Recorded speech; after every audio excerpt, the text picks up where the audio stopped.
Las 11:34, seguimos hablando de lo que sucede no solamente en la región Loreto, hablábamos de el rebrote de dengue, sabemos que esto es algo estacional para lo que los servicios de salud en esta región debieran estar preparados, pero no lo estaban. Ya se ha hecho el traslado del presupuesto, pero están un mes y medio tarde. Nos decía el representante del Hospital Regional de Loreto que no tienen recursos humanos suficientes, necesitan enfermos, técnicos, que ya los casos superan los 7.000 y que es grave porque en los años anteriores era 300% menos, 3 veces menos. A ver, si las matemáticas no me fallan, ¿no?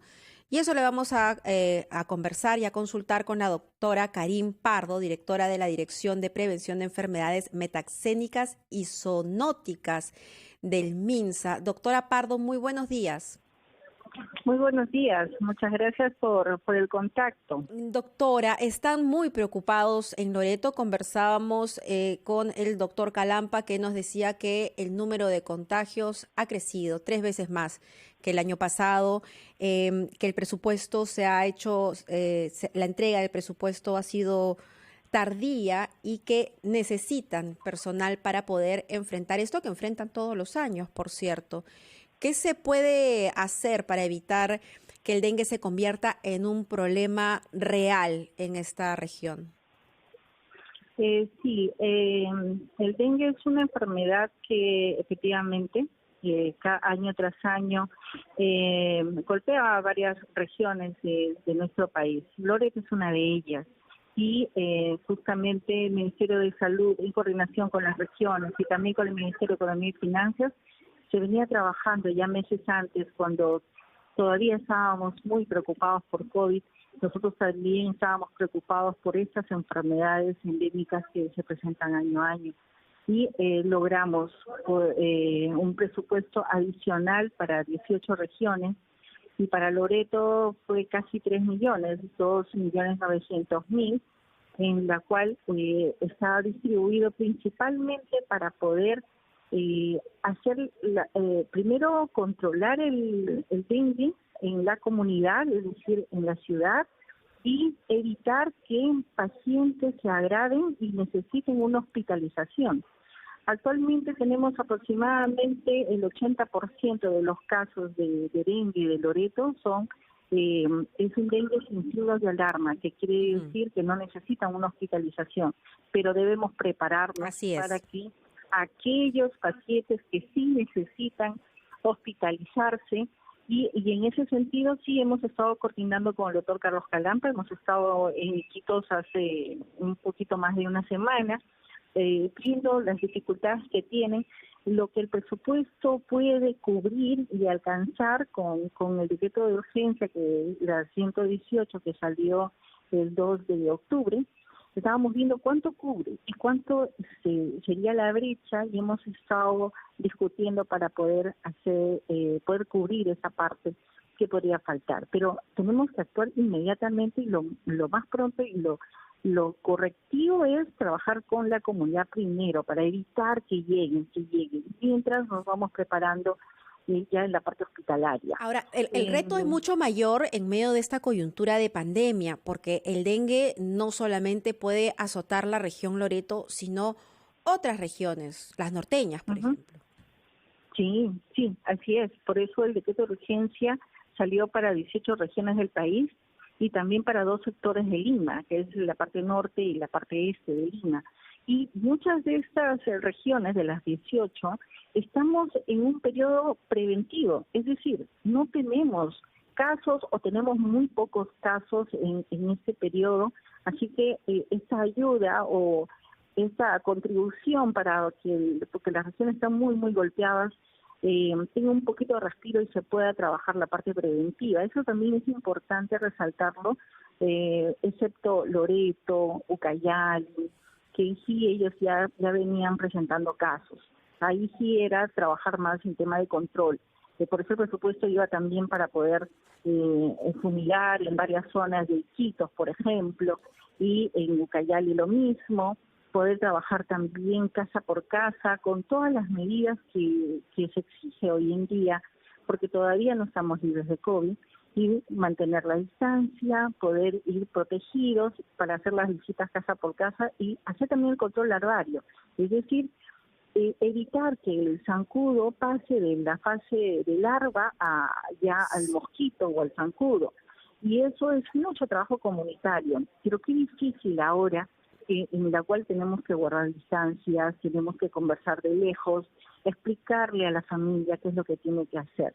En ese sentido, el presupuesto fue una muy buena parte para allá, es verdad, y tenemos que, en coordinación con la región, ya proteger y cubrir a nuestros hospitales. Y en ese punto, de reforzamiento del sistema de salud, yo quería quedarme un rato porque, a ver, es muy probable que se venga una segunda ola de COVID-19. ¿El sistema de salud está listo para atender esta segunda ola, pero también el rebrote de dengue en estas regiones?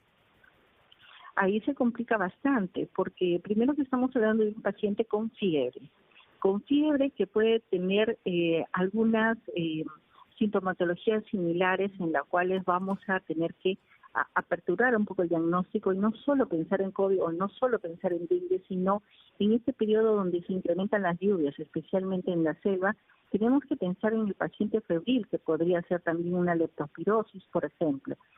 Y si bien es cierto, los casos de COVID en la selva han disminuido bastante, todavía no está muy claro que no tengamos una segunda ola. Esta segunda ola puede ser con pocos casos, puede ser, pero todavía no es muy claro. Y tenemos que ponernos siempre en el peor escenario, en la cual podamos atender a esta nueva ola, pero también a esta ola, podría decirlo, de febriles que no necesariamente son COVID, que puede ser dengue o leptospirosis, que se incrementan por las lluvias.